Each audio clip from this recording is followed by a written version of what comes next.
This is a reading from The Mystical City of God, the Incarnation, by Venerable Mary of Agreda. Chapter 15. Most Holy Mary is informed of the will of the Lord that she visit Holy Elizabeth. She asks Saint Joseph for permission to go, remaining silent about all that had happened to her. 190. By the words of the heavenly messenger, the Archangel Gabriel, Most Holy Mary had been informed that her cousin Elizabeth, who was held to be sterile, had conceived a son, and that she was already in the 6th month of her pregnancy. Afterwards, in one of the intellectual visions, the Most High revealed to her that in a miraculous birth, Elizabeth would bring forth a son who would be great before the Lord. Luke chapter 1, verse 15. A prophet and the forerunner of the incarnate Word, also other great mysteries of the holiness and of the personality of St. John were revealed to her. On this same occasion, and on others, the heavenly Queen was informed that it would be agreeable and pleasing to the Lord if she would visit her cousin, in order that as well Elizabeth as also the child in her womb might be sanctified by the presence of their Redeemer. For His Majesty was anxious to communicate the benefits of his coming into the world and his merits to his precursor, in order to make of him, as it were, the well-seasoned first fruit of his redemption. 191. At the news of this sacramental mystery, the most prudent Virgin, with admirable jubilee of spirit, rendered thanks to the Lord for such great condescension and favor vouchsafed to the soul of the precursor and prophet, and to his mother Elizabeth. Signifying her readiness to fulfill the divine pleasure, she spoke to His Majesty and said, Most High Lord, beginning and cause of all good, let thy name be eternally glorified, acknowledged, and praised by all the nations. I, the least of thy creatures, give thee humble thanks for the liberal kindness which thou wishest to show to thy servant Elizabeth and to the son of her womb. If it is according to the promptings of thy condescension that I serve thee in this work, I stand prepared, my Lord, to obey eagerly thy divine mandates.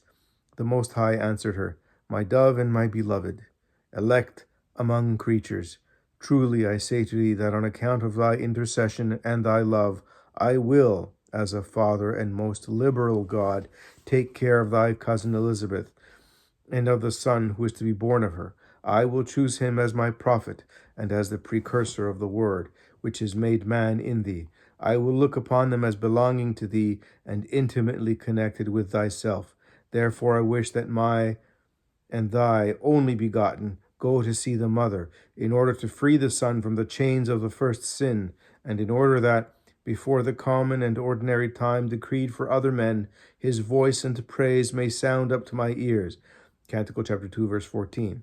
And that the mysteries of the incarnation and redemption may be revealed to his sanctified soul. Therefore I wish thee to visit Elizabeth, for we 3 persons of the Blessed Trinity have chosen her Son for great deeds, conformable to our pleasure. 192. To this command of the Lord, the most obedient mother responded, Thou knowest, my Lord and God, that all the desires of my heart seek but thy divine pleasure, and that I wish to fulfill diligently whatever thou commandest to thy humble servant. Allow me, my God, to ask permission from my husband Joseph, and that I may make this journey according to his will and direction. And in order that I may not diverge from what is thy pleasure, do thou govern me during that journey in all my actions. Direct my footsteps to the greater glory of thy name. Psalm 118, verse 113. Accept, therefore, the sacrifice which I bring in... Accept, therefore, the sacrifice which I bring in going out in public and in leaving my cherished retirement. I wish to offer more than my desires, God and King of my soul. I hope to be made able to suffer all that will conduce to thy greater service and pleasure purely for thy love, so that the longings of my soul may not remain entirely unfulfilled. 193. When our great Queen came out of this vision, she called upon the 1,000 angels of her guard, who appeared to her in bodily forms, and told them of the command of the Most High. She asked them to assist her with careful solicitude in this journey, to teach her how to fulfill all the commands according to the greater pleasure of the Lord, to defend her and guard her from danger, so that she might conduct herself in all things during that journey in the most perfect manner. The holy princes, with wonderful devotion, offered to obey and serve her. In the same manner, the mistress of all prudence and humility was wont to act also on other occasions. For though she was herself more wise and more perfect in her deeds than the angels, yet because she was yet in the state of pilgrimage and endowed with a nature lower than that of the angels, she was always solicitous to attain the plenitude of perfection by consulting and asking for the aid of her guardian angels. Though they were her inferiors in sanctity, under their direction, as also by the promptings of the Holy Spirit, all her human actions were well disposed and well ordered. The heavenly spirits obeyed her with alacrity and punctuality, such as was proper to their nature and due to their queen and lady. They held sweet intercourse and delightful colloquy with her, and alternately with her they sang highest songs of praise and adoration of the Most High. At other times they conversed about the supernal mysteries of the incarnate Word, the hypostatic union, the sacrament of the redemption, the triumphs to be celebrated by him, the fruits and blessings accruing therefrom to mortals. It would necessitate lengthening out this work too much if I were to write all that has been revealed to me about these conversations. 194. The humble spouse proceeded immediately to ask the consent of Saint Joseph for executing the mandate of the Most High, and in her consummate prudence she said nothing of these happenings, but simply spoke to him in these words: My Lord and spouse, by the divine light it was made known to me that through condescension of the Most High, the prayer of my cousin Elizabeth, the wife of Zacharias, has been heard. She has conceived a son, though she was sterile. Since she has obtained this singular blessing, I hope that through God's infinite bounty, her son will greatly please and glorify the Lord. I think that on this occasion I am under obligation to visit her and converse with her on certain things for her consolation and spiritual encouragement. If this is according to thy liking, my master, I will perform it with thy permission, for I am entirely subject to thy will and pleasure. Consider then what is best for me, and command what I am to do. 195. This prudent silence of the Most Holy Mary, so full of humble subjection, was very agreeable to the Lord, for she showed herself thereby worthy and capable of receiving the deposit of the great sacraments of the King. Tobias chapter 12, verse 7. Therefore, and on account of the confidence in his fidelity with which she proceeded, his Majesty disposed the most pure heart of Saint Joseph, giving him his divine light, to act conformably to his will. This is the reward of the humble who ask for counsel, that they will find it with certainty and security. Ecclesiasticus chapter 32, verse 29. It is also the peculiar prerogative of a holy and discreet zeal to be able to give prudent advice to those that ask. Full of this holy counsel, Saint Joseph answered our Queen, Thou knowest already, my lady and spouse, that my utmost desires are to serve thee with all diligence and attention, for I am bound to have this confidence in thy great virtue, that thou wilt not incline toward anything which is not according to the greater pleasure and glory of the Most High. And this is my belief also in regard to this journey. Lest thy making this journey alone and without the company of thy husband cause surprise, I will gladly go with thee and attend to thy wants on the way. Do thou appoint the day on which we shall depart together. 196. The Most Holy Mary thanked her prudent spouse Joseph for his loving solicitude and for his attentive cooperation with the will of God in whatever he knew to be for his service and honor. They both concluded to depart immediately on their visit to the house of Saint Elizabeth, Luke chapter 1, verse 39, and prepared without delay the provisions which consisted merely in a little fruit, bread, and a few fishes, procured by Saint Joseph.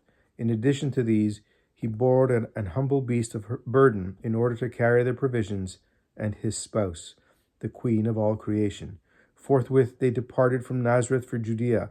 The journey itself I will describe in the following chapter. On leaving their poor dwelling, the great mistress of the world knelt at the feet of her spouse Joseph and asked his blessing in order to begin the journey in the name of the Lord. The saint was abashed at the rare humility of his spouse, with which he had already been impressed by experience on so many other occasions. He hesitated, giving her his benediction, but the meek and sweet persistence of the Most Holy Mary overcame his objections, and he blessed her in the name of the Most High. The Heavenly Lady raised her eyes and her heart to God in order to direct her first steps towards the fulfillment of the divine pleasure, and willingly bearing along in her womb the only begotten of the Father and her own, for the sanctification of John in that of his mother Elizabeth. Instruction which the Heavenly Queen and Lady gave me. 197. My dearest daughter, many times I have confided and manifested to thee the love burning within my bosom, for I wish that it should be ardently rekindled within thy own, and that thou profit from the instruction which I give thee. Happy is the soul to which the Most High manifests his holy and perfect will, but more happy and blessed is he who puts into execution what he has learned. In many ways, God shows to mortals the highways and pathways of eternal life.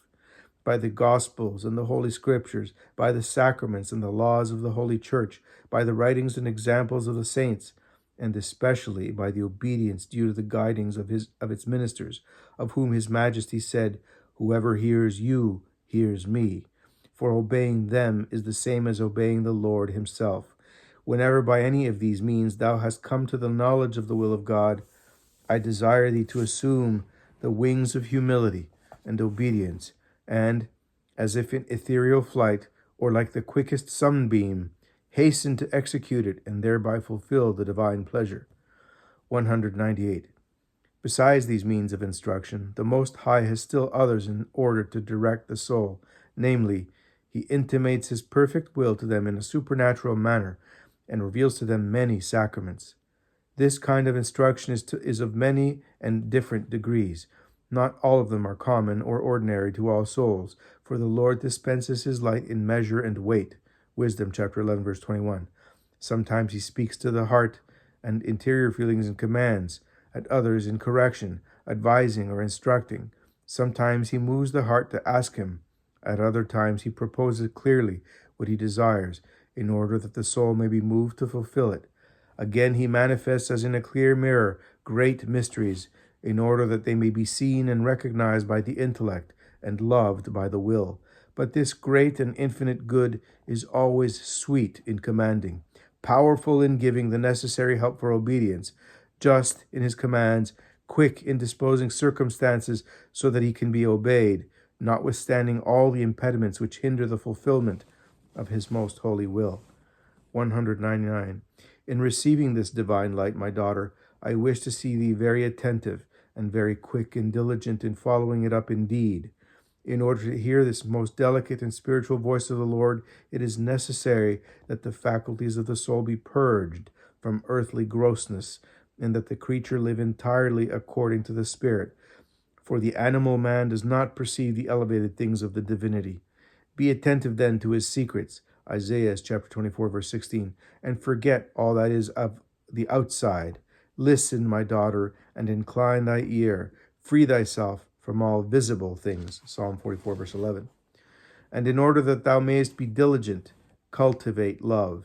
For love is a fire which does not have its effect until the material is prepared. Therefore let thy heart always be disposed and prepared. Whenever the Most High bids thee or communicates to thee anything for the welfare of souls, or especially for their eternal salvation, devote thyself to it entirely, for they are bought at the inestimable price of the blood of the Lamb and of divine love. Do not allow thyself to be hindered in this manner by thy own lowliness and bashfulness, but overcome the fear which restrains thee. For if thou thyself art of small value and usefulness, the Most High is rich. 1 Peter chapter 1, verse 18. Powerful, great, and by Himself performs all things. Romans chapter 10, verse 12. Thy promptness and affection will not go without its reward, although I wish thee rather to be moved entirely by the pleasure of thy Lord.